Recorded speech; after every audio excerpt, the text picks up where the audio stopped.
Welcome to Madison. It's good to have you with us online tonight, and we're thrilled to have people in the audience tonight. Thank you guys for joining us. It's always helpful for Greg and for myself to have live people with us, and we're very thankful for that, but we're also very thankful for what Todd has done technologically and what he and his team make possible not only on Wednesday night but on Sunday morning and other times to make things that are happening here available to other people, and we appreciate you joining us and hope you tell other people about the opportunity. I'm personally enjoying the study that we're doing on the Joseph story.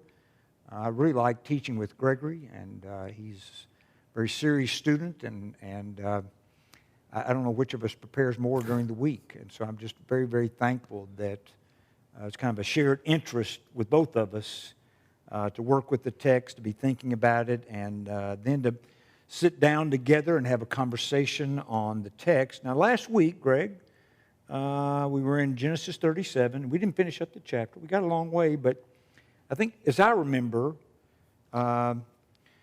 Joseph has been sent out to search for his brothers, and they see him coming in the distance. He's got that coat. He presented that kind of sign of status and daddy's favorite. You kind of wonder why he wore that going out to search for his brothers. It's almost like he's clueless, doesn't have any idea that might be not the best idea. Either clueless or he's got a lot of pride. Maybe some of both. Yeah. You know, because sometimes people who have a lot of pride are not clued into This is what happens. Yep. So I think that's where we'll be picking up tonight. So our plan tonight is to finish up chapter 37 and then go into chapter 38, which is a kind of a strange chapter. And a lot of times we think about, well, beginning in chapter 37, you have the story of Joseph. And actually, in that Toledot, that the generations of, it's the generations of Jacob. So it's not just Joseph. He's the main character, but it's the sons of Jacob. It's a very dysfunctional family.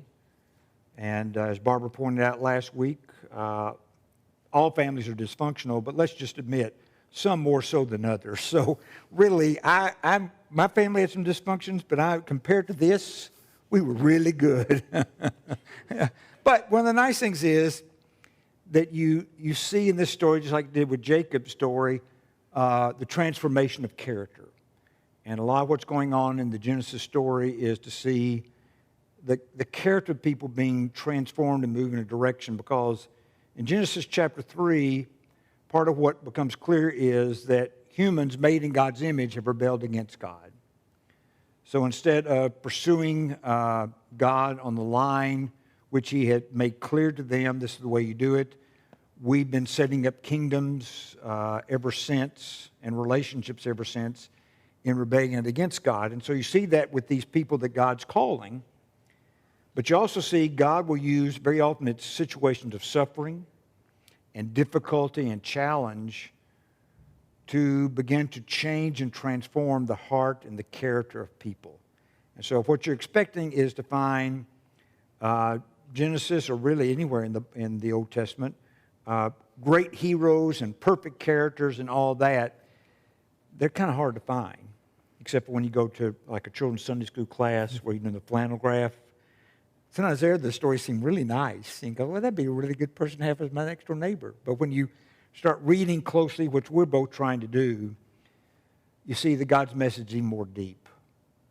Because what's there is, long before the arrival of Jesus, there is God who is holy, but He also is a loving God, and He's acting gracefully. You almost find far fewer stories of the good heroes. Yes. It is more common than the dysfunction. And that's why I like Joseph, because it seems to be he's not necessarily blameless, but he seems to not have nearly the scars that almost all the other characters throughout the Bible And have. he's trying to break that cycle of dysfunction. I mean, he's really trying to change not just himself, but family. He's trying to bring that about. And I think that's really interesting. So, Greg, why don't you pick up where you want to with chapter 37, and we'll cover that. And then we'll move into chapter 38 when you're ready. And I think we ended, of course, with last week's start of 37 is Joseph when he's 17 years old, and he is the favorite. So we spent a lot of time last week talking about favoritism. and in the hatred, really, of the brothers to Joseph. And so what I think probably a good passage to start with is as he's coming into Shechem to meet his brothers, they respond. We don't really know who it is, but this is in verse 19 of 37. It says, "Here comes that dreamer." Mm-hmm. And immediately they say, "Come now, let's kill him." So not a lot of dialogue from what we can read, and let's throw him into one of these cisterns and say that a ferocious animal devoured him. So we stop there, and I think the next few verses, we see some things about a couple of brothers. So we learn some things about Reuben, and we start to learn a little bit more about Judah, who we'll get into. So Reuben, a little bit of, Reuben's the oldest son of Leah. Yeah. And, his response is, whoa, let's not take his life. Let's just throw him in and essentially, desert him. And I think that there's some thoughts around that. So quickly for me, we read, remember looking back, Reuben also violated his father and really had a good stain on him when he took one of Jacob's maidservants, and so it was actually Leah's servant, yeah. Right? Yeah, and that really upset Jacob. And there's that's in the eyes of Jacob, incest, and there's some things there. So Reuben sort of already has fallen. So one thought here is that Reuben is trying to win favor back from his father. We know that the next two sons down the line, Simeon and Levi, they had their own stain as well from what they did with murdering the Shechemites. So again, from top to bottom, we're starting to see everyone has got their own flaws. So anyway, with Reuben, I think that's not really sure how sincere he is, if he's just wanting his father's favor again, or if he's trying to do the right thing as the oldest brother. Because it does say, Reuben said this to rescue from them and take him back to his father. Mm-hmm. And if Joseph is the favorite, then if Reuben can come off as, well, they were about to, but then that probably might have tempered Jacob's impression of him. Right. Yeah. So I think that's a good and fair argument that he is trying to do the right thing, or at least win favor again. And then, so at some point we don't really know where he goes, but he leaves the scene. Yeah. And so at this point in verse 23, it says, Joseph came to his brothers. They stripped him of his robe. So we know, again, as Russ said, he has his famous robe. And they took him and threw him into the cistern. And the cistern was empty, and there was no water in it. Mm-hmm. So they're sitting there enjoying a meal and as if nothing happened here. And this is when we discover this caravan of Midianites and Ishmaelites that come along. Right. So likely, this is, so the Ishmaelites, as we know, is the lineage of Abraham and Hagar. So it's the great grandparents of the brothers here. And then, of course, the Midianites, that was actually after Sarah had died, Abraham took another wife, Keturah. This is from Genesis 35, and that's where the Midianites come from. He was Mr. Sparky, wasn't he? Yes, I mean, he's were. going to late. So this is likely second or third cousins of these guys. They may have known they certainly knew of them, but they probably even knew them. And so I don't know if there's much thought on that, or the lineage there, the kinfolk that you got. No, it's just that they're merchants, they're traders. They're going, spices and things that we take for granted were very rare back then, and the markup was unbelievably high. But it was also very dangerous work. Mm-hmm. These caravans, they were exposed to robbers and all that, so they traveled in large groups.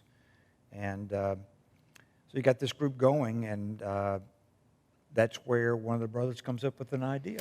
Yeah, so this is Judah. Comes into the scene here in verse 26, and he says, different idea of Reuben. I think not quite as good, but he says, what will we gain if we kill our brother and cover up his blood? So possibly Reuben's argument wasn't even solidified at that point. But he said, come, let's sell him to the Ishmaelites and not lay our hands on him. After all, he is our brother, our own flesh and blood. His brothers agree. So again, don't know where Reuben went, and not sure, again, how much he won over on his argument to do anything with him. But Judah says, come along. And so one commentary, I believe this is Hamilton Russ, had an interesting thought around this, and it's possible that Judah saw Joseph as a threat to his inheritance. Right.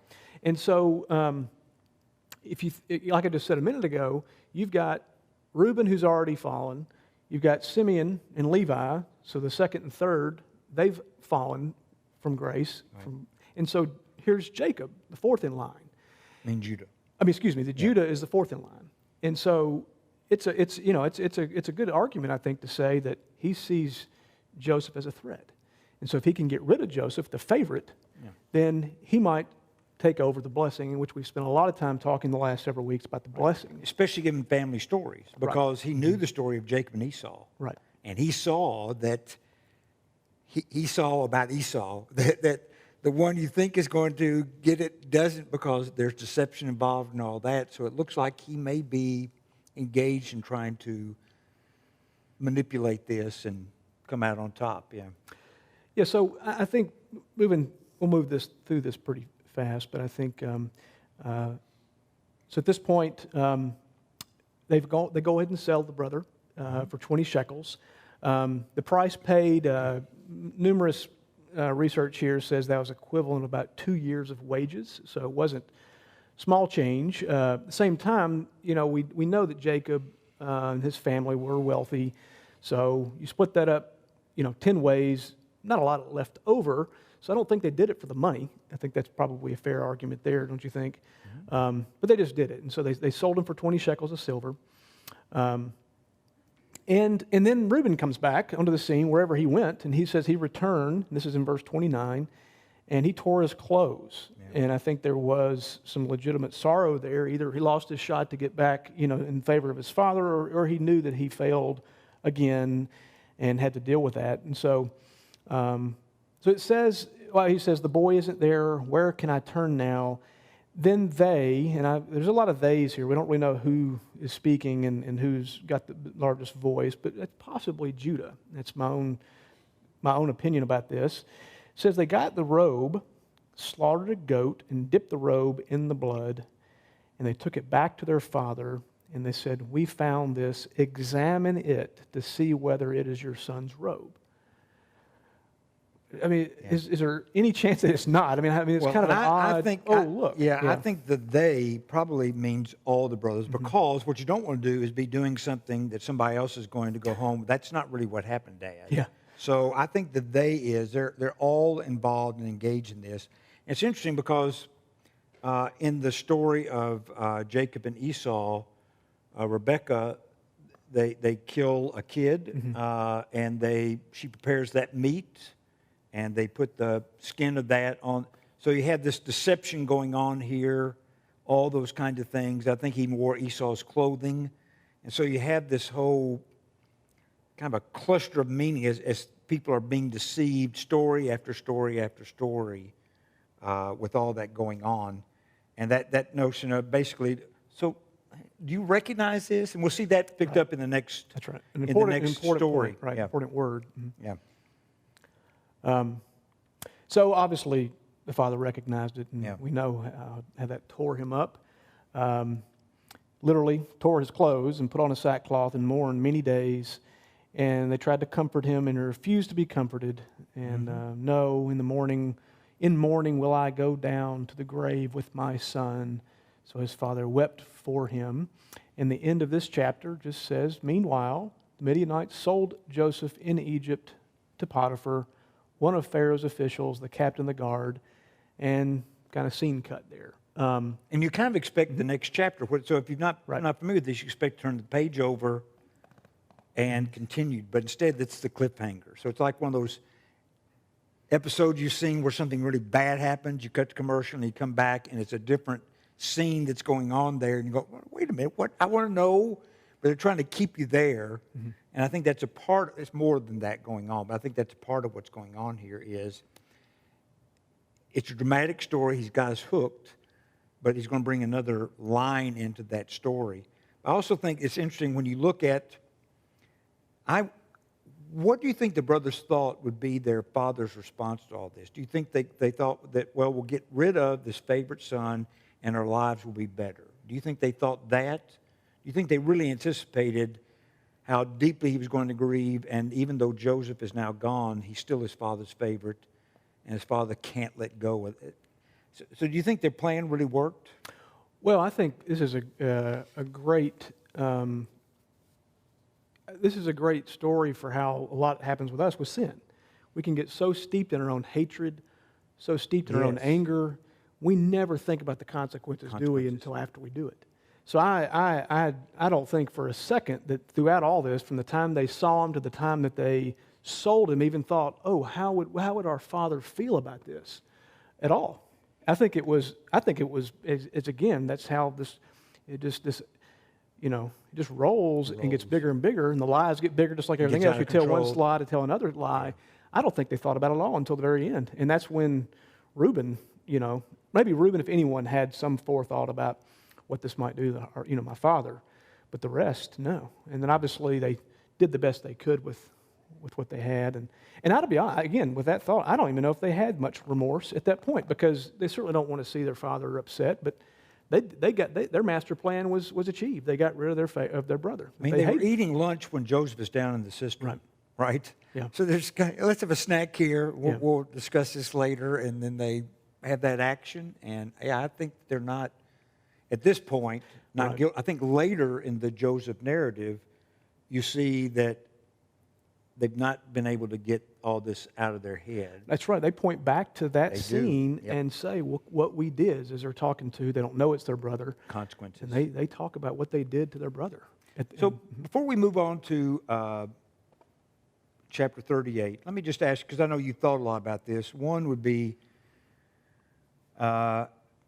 how you're thinking about the sovereignty of God as you look at these stories, because there are things that go on in these stories. You kind of go, how could God allow this? And so what are you thinking about the sovereignty of God? But also, I think one of the other ideas that you've mentioned before and might want to clarify, you didn't have brought up yet, but this whole idea of, I think you call it the seed project. I don't know if you're borrowing from Linux or somebody else, but there's this idea of the seed project. So before we move into chapter 38, did you want to address either one of those two ideas? So the seed project, which Linux uses as well as it's often referenced, but it goes back to Genesis 3:15, which is really when God curses the serpent after Eve and Adam take of the fruit, and the curse, if you remember, of course, is that you will be banished, and the offspring or the seed of Eve will one day crush the head of the serpent, and the serpent will bite the heel. Right. And so that's what most, I don't know if you know more than me, if there's any counter arguments that's not referencing Christ, but most people believe that's a foreshadowing of Christ. And so what's important there is we see Christ at the very beginning of the Word of God. And we see, I think, Christ all through this. So Linux and others continue to inflect what Christ means to the story. And obviously there's a lot of analogies and a lot of connections of Joseph and Jesus with the coat and blood and shedding and hatred and conflict. And it's in Galatians, I think, where Paul talks about the promise made to Abraham about his seed, and Paul makes a distinction. It's not about seeds, it's about his seed. This is... And so Paul, he's making a big deal about linguistically. We're not talking plural, we're talking about specific. And so I think I don't think the original readers had any sense of, well, he's pointing towards Jesus Christ in the sense of the people who first read Genesis. Mm-hmm. But what you have is in the followers of Jesus, especially after what we call Luke 24, after the resurrection, where he explained to the two on the road to Emmaus. and then also to a room full of his disciples, he opens up the law and the prophets and the writings and explains to him, and he explains, Scriptures are about me. And I think that's what began the search of, so if that's the case, what is it in the Old Testament that's pointing to him? What are those indicators, at least those hints of what God is up to? But it also shows you why very often in your Bible, the Old Testament is being integrated into whatever story is being told.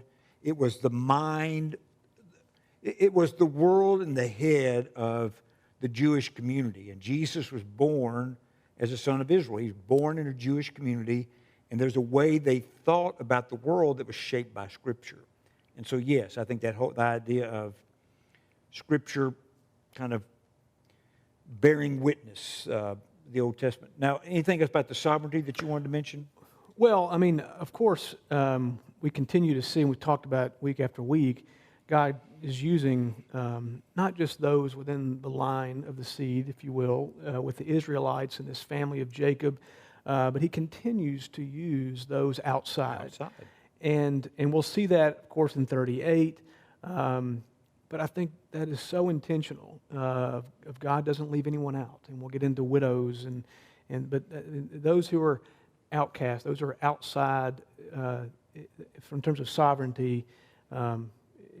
He's always using all of us. No matter how much sin we have in our life, He's going to use us. And that's what I think we read. Both of us read something from Tim McKellar this week about this story, and he says, the moral of all Bible stories is that morals will never save you. And the Bible's not a moral story. The Bible's not about, like you said earlier, it's not a hero story. It's a story of fallen people who continually fail and fall short, and only one thing can save us, and that's Christ. Yeah. So one more thing I read something this week in a Devo that was really impactful. This is quick, but it was saying, hey, when you read the Old Testament, and I said this last week, the Old Testament, you can't understand Jesus if you don't understand the Old Testament, and you can't really fully understand Christ if you don't really appreciate and understand the Old Testament. And something I read this week that said, when you read the Old Testament, even in light of this seed project, don't read it thinking about Christ, read it with Christ. Right. That's a deep thing if you think about it, which is read it along with Jesus in the Spirit and see what He reveals, and not just, at your point, just trying to find things. And so, yeah. So you ready for 38? Yeah. Buckle up there. So the setting, again, scene cut, and what we find here is the entire chapter of 38 is about Judah and Tamar. Yeah. So going back to what you said a minute ago, this odd story kind of just is placed here. I think that, to ask why is it here, I think it's kind of an easy answer, which is where else would you put it? I mean, it's in the story of Jacob's genealogy. You can't really go before the setup of Joseph, and then, of course, to find any other spot, you're not going to really put it after the story of Joseph. So this is really the best place to put it. And this chapter takes place over about 21, 22 years. This is, we believe, right after the selling of Joseph. Yeah, I've heard people say just right after the selling or just before, but somewhere right in there to give a time frame for all that. Yeah. Yeah. So, just in verse 1, it says, "At that time, Judah left his brothers and went down to stay with a man of Adullam named Hira." And so, just on that, again, going down, not really a lot of definition around where this place is, but it is south, we believe, and there's some historical points that they believe where it is. But the point is that we see Egypt is where Joseph is going down to, and then here's Judah going down to. Mm-hmm. And so just keep that in mind. This is about the time right after Judah's going down, the time Joseph's going down. And I'll kind of stop there. I don't know if you have any thoughts or just on the setup of the chapter. He just goes down and he meets this man of Adullam named Hira, who will become his friend. Mm-hmm. So later on, Hiram is mentioned 3 times in this text. He's mentioned as his friend, and it's... if you remember back when we looked at the Jacob and Esau story, One of the things that Esau did that upset his mother and father both was he got wives from Canaan. Very upsetting. And when Esau realized later that he'd upset them, the next wife he got was, I think, an Ishmaelite. I'm not sure on that, but it was not a Canaanite. And Jacob was sent away to her family to find somebody who would be proper to marry. So there's something going on here when it talks about he went down into Canaan, and the next thing you know, he's marrying the daughter of a Canaanite man named Shua. Her name is never given. Right. She's mentioned twice, but her name is never given. Well, she may be mentioned one, but her name is never given. But it's interesting, and then I'll let you go ahead and finish reading, but it's interesting that you don't see this in NIV, because NIV reads it like this: then Judah met the daughter of a Canaanite man named Shua, and he married her. But if you look at New American Standard, or if you look at English Standard Version, or if you go back to the Hebrew behind it, basically it's there Judah, that he saw the daughter of a Canaanite man named Shua, and he took her. And I think it's why it's sometimes good to have a more literal translation of Scripture. So NIV is fairly literal, but it takes a little more freedom. But one of the reasons why it's helpful is when you have that notion of he saw and took. You remember, what's the story in Genesis chapter 3? The story in Genesis chapter 3 is the story of the temptation. And so the snake comes along, and he convinces Eve that God didn't really know what he's talking about, and he didn't want to share power. He just, you really can't trust him, can you, and all that. And so he's tempting her to move against God. And so when he's talking about the tree of good and evil, and then it says she saw the fruit, and she took it, and then she gave it to Adam. It's that lust of the eyes and that pride of life that says, I want it, I've got to have it, I'll take. So that pattern of seeing and taking will be repeated in Genesis, but also throughout Scripture, and it's an echo of the story of the fall, because what Judah is getting ready to do is setting up some really difficult consequences that God will use in the long run, but in the short run, you kind of go, yikes, what a story.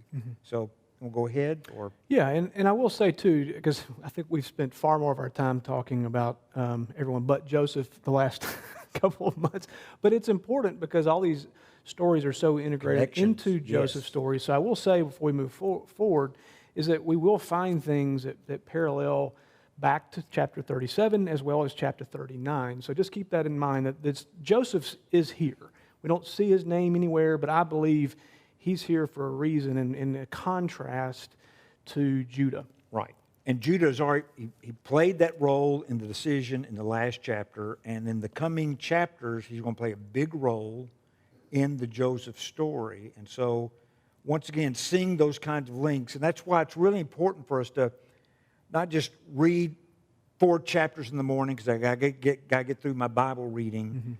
When you can slow down and begin to read and pay attention, and even find a good resource that helps you see some of the connections, you see that Genesis is carefully written. It's thoughtful. You will discover connections that if you're just reading quickly, you'll never catch. Or if you're in a Bible study and somebody just reads it cold and says, well, what do you hear? And then suddenly you're kind of talking about, well, I don't like that, or well, I heard this, or whatever, which is fine. But a close reading very often allows you to see that God's Word is stunning. It is really a surprising work. So he sees her, and what happens to her, Gregor? Yeah, so I'll read a little bit, and I drew the short stick, so I get to read the salacious PG-13 part of chapter 38, but I will read it. So he, being Judah, married her, again, we don't know her name, and lay with her. She became pregnant and gave birth to a son who is named She conceived again and gave birth to a son and named him Onan. She gave birth to still another son and named him Shelah. Let's go with Shelah.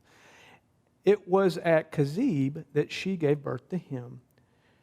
Judah got a wife for his firstborn, and her name was Tamar. But Judah's firstborn, was wicked in the Lord's sight, so the Lord put him to death.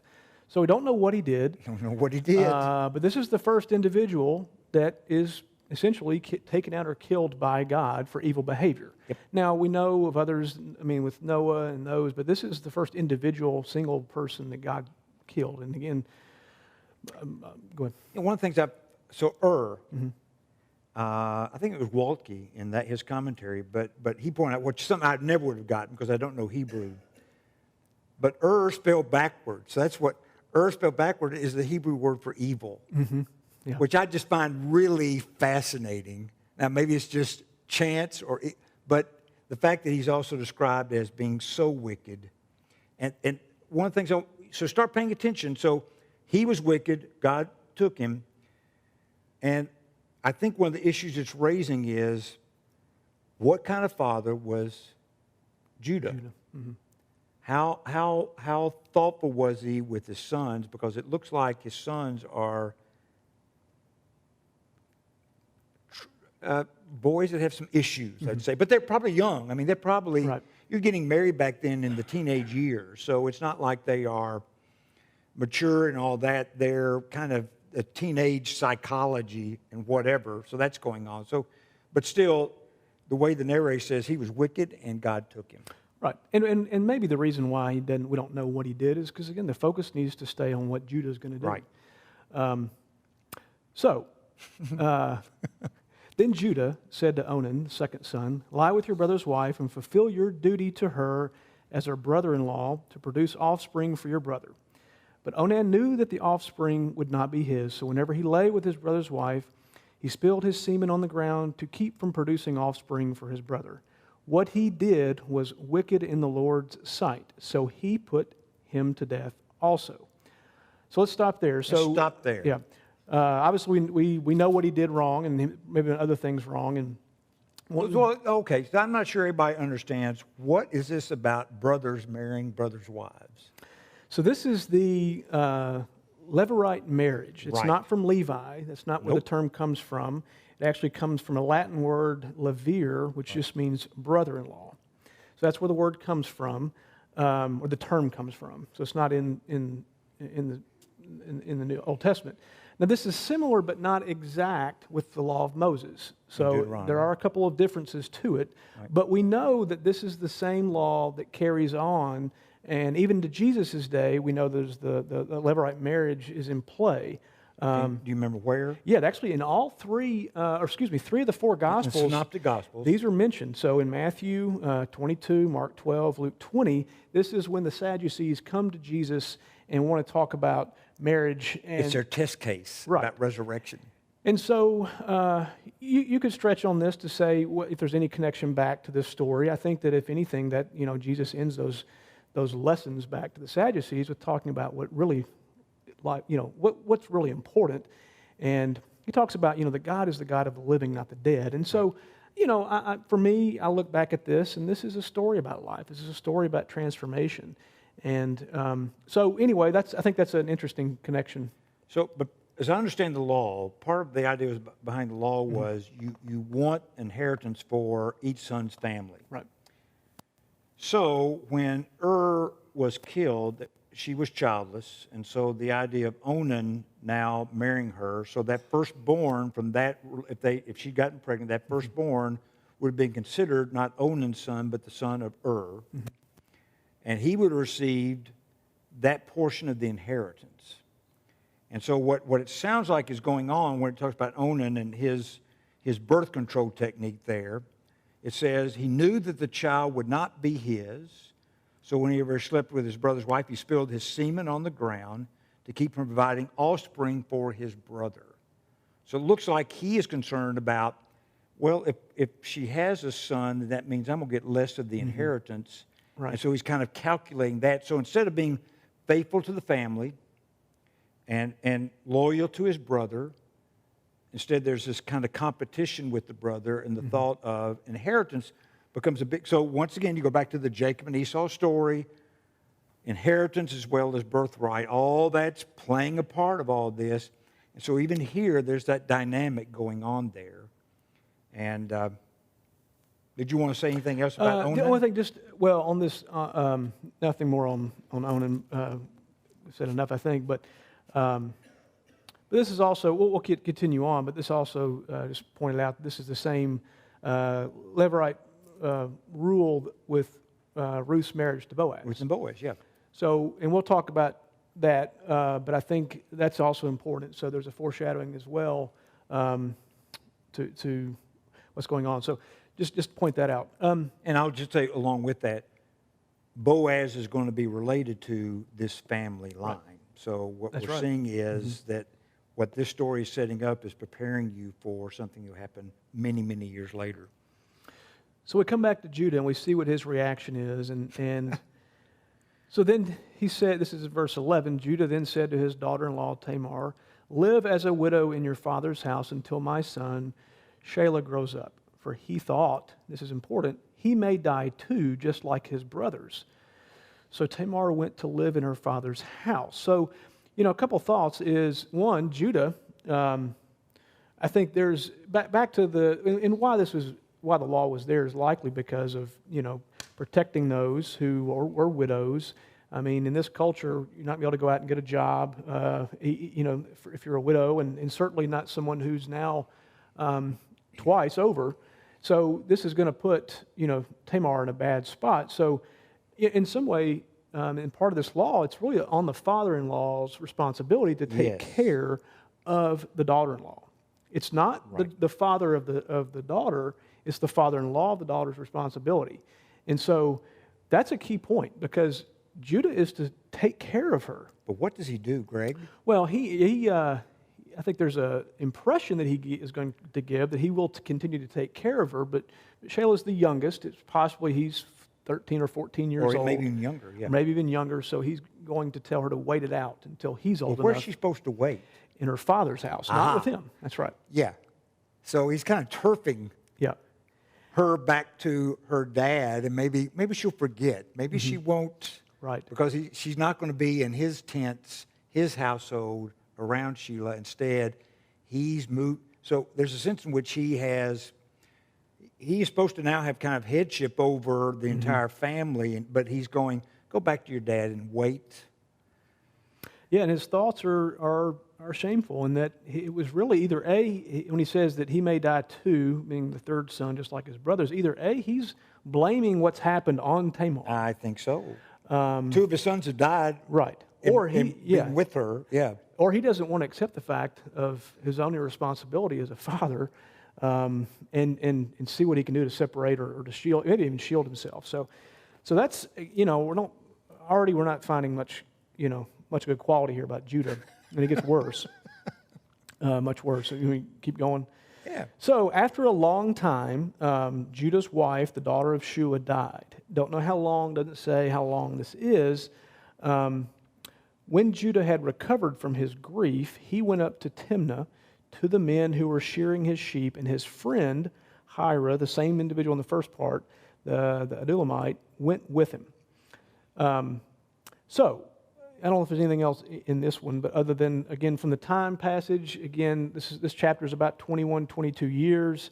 It's likely that at this point, I don't know, this is probably getting close to around 20 years, I would think, if you think about the timing he's about to meet with Tamar. So this long time is possibly, son 1 and son 2 die, and then, like you said, the third may be really young, and so it's going to take several years, maybe 14 years for her to. And one commentary, and it's not surprising, is that Tamar was probably around 15, 14 when she was first married. And the boy's young. Yeah. Right.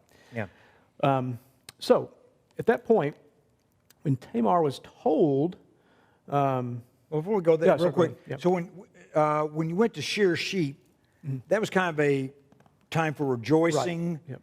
It was a lot of celebrating, all that kind of stuff, because that was, you're going to be making money, all that. But it was a time in the community to be celebrating. So when I'm reading the story, I don't know if Judah's been celebrating, if he's been drinking some, or if with this story, what's coming up, if he was pretty well known to be promiscuous, especially after his wife's death. because we're going to see coming up, it seems like Tamar is aware of a vulnerability with her father-in-law, and that's what's going to lead to the plan that comes up next. Yeah. And if I can jump ahead to the end, because I don't want to lose time of this.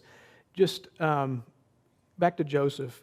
What we'll see is likely this is, again, around 21, 22 years. This is likely about the time right before the brothers are going to go down. Right, and Judah will go down and with them. meet and see Joseph, their brother. For the first So, again, I just don't, in case we lose time, I just want to set that point Yeah, up. so you have Joseph was 17 when he sold. Mm-hmm. After 13 years, that's when the Pharaoh had the dream. Right. Then you have 7 years of good, so that put Joseph then 20 years gone. Yeah. And then at some point in the bad years, I don't know if it's a couple of years or not, the brothers come down. So there's this period, that's where they're getting this idea of around 21, 22 years of time elapsing. Yeah, and that's, we could talk about that. There's some other but questions later. around But that too. verse 13. On the timeline. So when Tamar was told, your father-in-law is on his way to Timnah to shear his sheep, she took off her widow's clothes. So she's still grieving. Right. So again, could be many years here. Yeah. Covered herself with a veil to disguise herself. Again, deception starting, like we've seen in many chapters before. And then sat down at the entrance to Enaim, which is on the road to Timnah. For she saw that, though Shelah had now grown up, she had not been given to him as his wife. So she's clued in. She, I believe, knows he is not going to fulfill his obligations, and he's rejected and abandoned her. Yes. And so what does she do? I think she's going to seek some sort of either revenge or justice. That's a key point. So when Judah saw her, he thought she was a prostitute, for she had covered her face. Not realizing that she was his daughter-in-law, he went over to her by the roadside and said, "Come now, let me sleep with you." In her response, "And what will you give me to sleep with me?" He says, "I will send you a young goat from my flock." There's the goat again. That's right. Yeah. "Will you give me something as a pledge until you send it?" She's already figured this out. She's got this whole story and this whole plan all figured out. And she asked, and he said, "What pledge should I give you?" And I will, I will think that's interesting because I think she doesn't, I think part of that too is he pretty much assured her by his word that he would provide Shelah when he became of age. And she's seen he's not a man of his word. Right. He will say things and then have another plan going on there. So go ahead. And so the pledge he would give her, as she says, "How about your seal and its cord and the staff in your hand?" She answered. And that would be the equivalent of, driver's license. That's really, there's a lot of things around that. One, it could mean an indication of his status. It's also, it's tied to, even like throughout, seals and stamps, it's the official, who he is. And so again, a lot of commentaries believe that's equivalent to like a driver's license. I mean, or something we don't leave. We always need it with us. Identity, right? Your identity. So he gave them to her and slept with her, and she became pregnant by him. After she left, she took off her veil and put on her widow clothes again. Meanwhile, Judah sent the young goat by his friend the Adulamite in order to get his pledge back from the woman, but he did not find her. He asked the men who lived there, "Where is the shrine prostitute who was beside the road to Enaim?" So just a couple of things on that. I found in some of the commentaries that he changes it from she's out there dressed as a prostitute, and when he sends his friend back to the town to inquire about it, he's going to ask, "Where's the shrine prostitute?" And the key there is that some sort of legitimacy, if you will, I don't even know what you would call it, just to make putting the the lipstick on the pig, if you will, that, hey, where is the shrine prostitute? So there's a change there in that word. So the idea of a prostitute or whore, so the words are different here. That had kind of something that was viewed as very, very low and whatever. A shrine prostitute had a sense of related to the shrine. There was kind of an official cultural position in Canaan that was a part of that. So it was more accepted and tolerated if she was a shrine prostitute. And so some of the commentators think that he's using that term to try to at least mask what it is that his friend has done. Right. He hadn't just kind of gone off with an unknown prostitute instead. Well, she was a shrine prostitute, Yeah. except for they called that, You're right? So the townspeople, said, there hasn't been any shrine prostitutes here. So he, this being his friend the Adullamite, went back to Judah and said, I didn't find her. Besides, the men who lived there said there hasn't been any shrine prostitute here. So Judah said, let her keep what she has, or we will become a laughing stock. What do you think he means there? I think he knows that at this point, he's not going to go after his ID. Well, number one, already admitting some shame. I think there's already some level of guilt, and he obviously we know he doesn't know anything about who it is. I think it's starting to. We'll just start to come undone here with his story and his life. Yeah. And I think part of what he's saying is, well, we won't press charges, because if he, say for example, he goes to the police and say a prostitute stole. Well, that doesn't look, like, I have a friend who worked for a church, and one of the elders called and had been arrested by the police because he had been down on Murfreesboro Road and been engaged with a prostitute. And when they came down to pay bail, basically his story was, well, they just misunderstood. She called, she wanted help. I just came down to give money, and they just. So once again, it's that trying to cover up, not make things look like, but they found out later that there was this pattern of behavior, so that story didn't hold water. But there's that sense in which, and all of us have been, not in the sense of a situation of prostitute, but all of us have been in a situation where we've been caught in something, and we try to spin a story that minimizes how bad it looks, or try to put it in better light, or as a rationalization, or if nothing else, going, whew, nobody found out about that. Okay, we'll just act like nothing happened, nothing here. Because he knows that if people find out what he did, to leave his identity. That would be, like you said, leaving your driver's license and maybe even credit card, because the staff had value too, as far as identity, and you go back and it's not there anymore. That's a problem. Yeah. Yeah. And so he doesn't pursue that. And it says about 3 months later in verse 24, Judah was told, your daughter-in-law Tamar is guilty of prostitution, and as a result, back to the word whore. That's right. Okay. And as a result, she is now pregnant. So don't give Judah any credit, because what does he say next? He said, bring her out and have her burned to death. I think in Hebrew it's really 2 words. Isn't that right? I think so, yeah. It's essentially just, bring and burn. Get her, burn her. Get her and burn her. Which, again, is, back to the discussion about, he wanted to distance himself from her. This is possibly his way of finally getting rid of this problem that he has of Tamar. So he pounces on this, doesn't even question, doesn't even get no investigation. None at all. Yeah. Yeah. It kind of gives a new meaning to get her done. Yes. Get her, burn her, That's But right. it's that he's made, and let's not be too, I think Barbara pointed that out last week. Let's recognize something about Judah. All of us have heard stories about somebody or whatever, and without any investigation have made a judgment about who they are. So he's heard this report. There's no indication that he's done any research about it to find out anything. Instead, it's instantly get rid of her. And it could be because that solves his problem about his son, and he can get rid of it. But it's also showing that even though he's told to go live in your father's house, he still views himself as the one who is in charge of her. And so therefore he's taking action, and severe action at that. Yeah. Yeah, and just on the punishment scale, this is really almost beyond what anything, even with the law of Moses, talks about. The burning to death. This is I saw this, that there's nothing at this point in the history that talks about, even in the Canaanite historical records, nothing where there's burning was the what do you call it? It's sort of the prescription for this type of event. That's not it.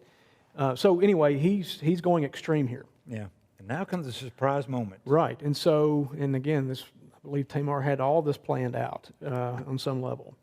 As she was brought out, she sent a message to her father-in-law.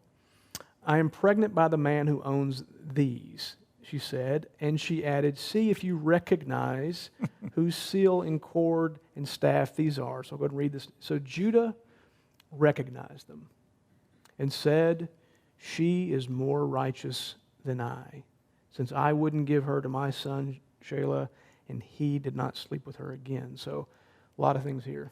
Well, go ahead and talk about those things you see. Well, so again, this sort of, again, we talked about parallels back to the previous chapter in the story of Joseph and his father. So this word recognize, see if you recognize these. That's key. If you look, remember back to the last thing we talked about in chapter 37, what do they do when they come and bring the coat to their father? Do you recognize this? And so I think this is, I don't think it's coincidence that's the way this is. This And what's is going to used. happen in 39? Well, in 39, what do we, jumping ahead, this is the story of Joseph and Potiphar's wife. There's a cloak involved. Yeah, he runs away. That's right. So his behavior is contrasted to this. Absolutely. That's right. So he resists. Judah didn't. She's got his coat. So she has the evidence, but it's not real evidence, but she has it, and Potiphar comes home and goes, you recognize this, honey? That's right. This man tried to, yeah. So that word recognize is key Big, yeah. in connecting. And what Judah's response is, this is, that transformation moment, I think. We've talked about transformation of Jacob. I believe this is the transformation of Joseph. He says, she is more righteous than I. Commentary, Keller was talking about, one, she didn't say, look how innocent she is. She's not innocent. Neither one, of course, are innocent. But the point is, more righteous than I. And that's key because, number one, as are exchanging some commentary, I mean, God's name is mentioned in this chapter, but he's never directly invoked. Not mentioned by Judah. Not mentioned by Judah. And, this is, again, just one of those things where God, I believe, is using this story in a powerful way we're all sinful, of course, and do we really judge, can we really even judge both of these characters? Well, and Keller, one point that he makes in that sermon was the double standard. Yep. Yeah. So men in that culture, a lot of times, like it's in that story of, remember in John chapter 8, the woman caught in adultery, they bring the woman to Jesus to be stoned. Who do they not bring? The guy. Right. Yeah. So it was kind of like, well, guys have to be guys, wink, wink, but women, well, they ought to be chaste. And so it's that kind of dragging in and bringing in. And so Judah, you have this kind of reversal where he recognizes that his judgment about her was even more a judgment about himself. And what's interesting to me is, so in the line of this story, you have Tamar, and then a little later you're going to have a Rahab. Mm-hmm. Then you're going to have Ruth and Boaz. That's the Levirate marriage. And then you're going to have David and the wife of Bathsheba, right? Wife of Uriah. Uriah, yeah, that's right, yeah. And David is pretty much like Judah when all this happens is he's not feeling much guilt. He's pretty comfortable until Nathan comes. So Nathan doesn't present clothing, a seal, and the staff, but what he does is he presents a story. About a goat. And David, very much like Judah here, so David's in the line of Judah. David hears in the story, he can recognize who's guilty. And then Nathan goes, you're the man. Mm-hmm. And that's when David tears his clothes. He fasts. He recognizes he's been sinful before God. Psalm 51, you see the depth of that sin. So it's just fascinating. You have this pattern which is all in the line of Jesus, because when you go to Matthew 1 and the genealogy of Jesus, you see all those women mentioned in the line of Jesus. And it kind of goes back to the sovereignty of God, of how he's working all this. But talk about the sovereignty of God, that last part of the story is what? So she's pregnant. Mm-hmm. So then what happens? Yeah, so we'll read the end, and then I think we can get through this. Yeah, we can get through it. Yeah. So when the time came for her, so one thing, it does say, and he did not sleep with her again. Just a point there, could have been a validation of the birth, that it wasn't incestual. Just a possibility, but I think there's some significance to that. Well, that line. I think so too, because earlier when it says she presented herself in verse 16, not realizing that she was his daughter-in-law. So I think the writer is making clear that this was not intentionally an act of incest. Right, that's right. That this was not, and then so when he realizes what he's done, he doesn't sleep with her again. It's not going to become a recurring pattern. So it is trying to make a distinction Right. about that. And So that's the last time we hear about Judah in this chapter. So in verse 27, when the time came for her, Tamar, to give birth, there were twin boys in the womb. You know, that sounds familiar, right? As she was giving birth, one of them put out his hand. So the midwife took a scarlet thread, again, red, back to Esau, connection there, and tied it to his wrist and said, "This one came out first." But when he drew back his hand, his brother came out, and she said, "So this is how you have broken out." And his name was Perez, which means break out or break through. Then his brother, who had the scarlet thread on his wrist, came out, and he was given the name Zerah. doesn't it mean bright or shining or something like that? I think? Yeah, that's right. So this is, again, I think, one of those transformational pivotal points. So Perez will be the line. And a couple The things. line of the king, yeah. That's right. And so a couple things there, just before we're out of time. There is a significance there to David. There's commentary that talks about there's 10 generations between Perez and David, and that's a potentially symbolic number of completeness and unity. So again, could be a reference to this here with Perez being a turning point for Judah and the nation of Israel. And again, sort of the birth of a royal seed that's coming. And so I don't know, back to the references to Esau and the twin brothers. Because those brothers in her womb were struggling. She goes, "What is going on?" And it's two nations wrestling in your womb. That's what was going on, right? That's right.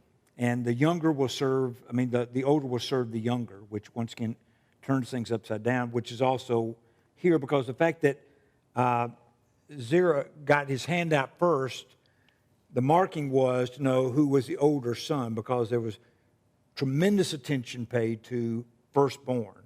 So that's that scarlet thread, which also reminds me, and I'm not seeing any of the comments, I don't think it's a major connection, but when I do go to the Rahab story, so Rahab was a harlot, right? So that, but she believes that these people are God's people, asked him to rescue her, and the sign of her being the one was a scarlet cord. It was dropped outside the window, and that's her family supposed to be in there, and they were to be rescued. Yeah. I hadn't thought about that. That's great. I like that. So this is, again, I think, just connecting to where we're going to go next in chapter 39, back to Joseph, so we'll talk about that next week.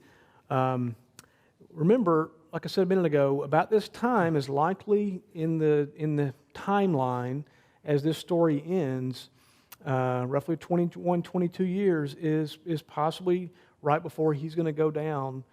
I say right before, could be a few months, maybe even a year before he goes down to meet his brother Joseph. And so he's coming out of this event, and we believe, there's a transformation here where he's acknowledged the guilt of his past, certainly with Tamar, and he's about to acknowledge a bigger guilt in the story of Joseph. So I think that's key, and that's, I think, again, a good setup for what we see in 39. Just my last thoughts, and you can close this out. I think this is, again, another great story of how God is showing interest to those who who really aren't showing interest to him. Judah doesn't acknowledge God. He doesn't really point to God in any way, but God is going to continue to show interest in him because of his importance to his purpose and his plan. And of course, even the worst of sinners, Judah in this story, and all of us, and of course, Tamar's not guilt-free here. This is God's redemptive grace. God could have easily took out Judah just like he took out his oldest sons. But God's sovereignty and his redemptive grace is all throughout this. And it also shows something about his heart because he does go, she's more innocent. She's more just than I am. And it's as if he's recognizing in that moment what he really has been, even though he's been trying to cover it up, there's that moment of disclosure. And isn't it one of those passages that beware your sins, they'll find you out? And so these stories in the Old Testament very often kind of show there are consequences. Even when you think you get away with the thing, there are these consequences. And there's as Jesus says, we reap what we sow. Yeah. Well, Greg, thank you for your leadership tonight. Thank you guys for being with us. When I look up now, I see we've got more people than when we started, so that's good. Thank you for joining us online tonight. We're very appreciative. I hope you'll join us in person if you can on Sunday. There's plenty of room to spread out. Even if you have some fears about COVID, there's plenty of room in that upper balcony. You can sit way up high. But if you can't do that, don't feel like it's safe or right, join us online. Invite other people to be a part of what we're doing. And your presence is a blessing to us. Greg, your teaching is just so much fun. I look forward to Wednesday nights. This is great. I love it. I mean, I enjoyed also teaching with Frank, so it's been nice to have guys that I can work with and teach with and who challenge me, keep me on my toes. So thank you. Let's close with a quick prayer. Gracious Father, whether people are at home or they're here, the night lies before us. We pray that you'll be with us tonight and bless us as we rest and renew us for a new day tomorrow. There are things you want each one of us to be engaged with tomorrow in the presence of Christ and by the power of the Spirit to bring you glory. Prepare us to be responsive to that so that we can discern what's going on. Give us the wisdom we need for every conversation. Help us to move with Jesus and to be light and salt in a world of darkness. In His name we pray. Amen. Good night.